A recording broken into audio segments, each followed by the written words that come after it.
नबी पाक सल्लल्लाहु अलैहि वसल्लम दूसरे बच्चों की तरह खेलते तो थे मगर बुतों के करीब कभी नहीं जाते थे। जब बाकी बच्चे बुतों के सामने खेलते, कभी उनकी पूजा की नकल करते तो आप खामोशी से अलग हट जाते। एक दिन बीबी आमिना रहमतुल्लाह अलैहा ने देखा कि कुछ बच्चे काबा के पास खेल रहे हैं और अपने नन्हे हाथों से बुतों को छू रहे हैं, लेकिन मोहम्मद सल्लल्लाहु अलैहि वसल्लम थोड़ी दूर खड़े आसमान की ओर देख रहे थे। बीबी आमिना रहमतुल्लाह अलैहा ने हैरानी से पूछा, बेटा मोहम्मद, तुम उनके साथ क्यों नहीं खेलते? हुजूर सल्लल्लाहु अलैहि वसल्लम ने मासूम अंदाज में जवाब दिया, अम्मा, ये तो पत्थर हैं, न ये सुनते हैं न देखते हैं, मुझे इनमें कुछ भी नजर नहीं आता। ये सुनकर बीबी आमिना रहमतुल्लाह अलैहा की आंखें नम हो गईं। उन्होंने बेटे को सीने से लगाया और उनके दिल में और पुख्ता यकीन बैठ गया कि यह बच्चा अल्लाह की तरफ से भेजी गई खास अमानत है।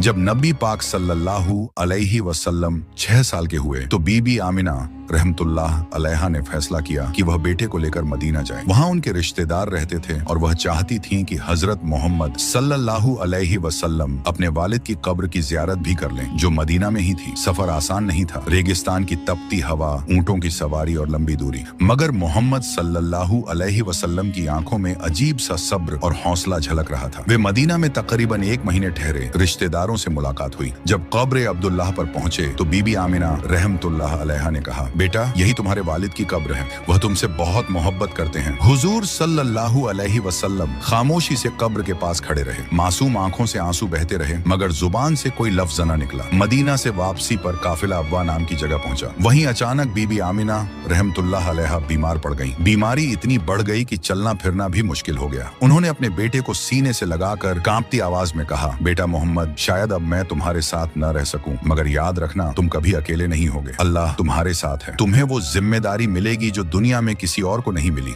6 साल के हुजूर पाक सल्लल्लाहु अलैहि वसल्लम की आंखों से आंसू बह रहे थे, लेकिन चेहरा सुकून में डूबा हुआ था। कुछ ही देर बाद बीबी आमिना रहमतुल्लाह अलैहा की रूह जन्नत की ओर परवाज कर गई। हुजूर सल्लल्लाहु अलैहि वसल्लम की आंखों से आंसू थम नहीं रहे थे। काफिले वालों ने उन्हें वापस मक्का पहुंचाकर दादा हजरत अब्दुल मुत्तलिब के हवाले कर दिया। जब हजरत अब्दुल मुत्तलिब को पता चला कि बहू बीबी आमिना रहमतुल्लाह अलैहा भी दुनिया से रुखसत हो गई हैं, तो उनकी आंखें भी भर आईं। उन्होंने नन्हे मोहम्मद सल्लल्लाहु अलैहि वसल्लम को अपनी गोद में लिया और कहा, बेटा, यह तुम्हारे रब की आजमाइश है, इससे कभी घबराना मत। तुम्हारा दादा जिंदा है और मुझे यकीन है कि तुम्हारा रब हर लम्हा तुम्हारा सहारा बनेगा। इसके बाद हजरत अब्दुल मुत्तलिब ने मोहम्मद सल्लल्लाहु अलैहि वसल्लम को अपनी जान से भी ज्यादा चाहना शुरू कर दिया। आगे की कहानी के लिए पार्ट 7 जरूर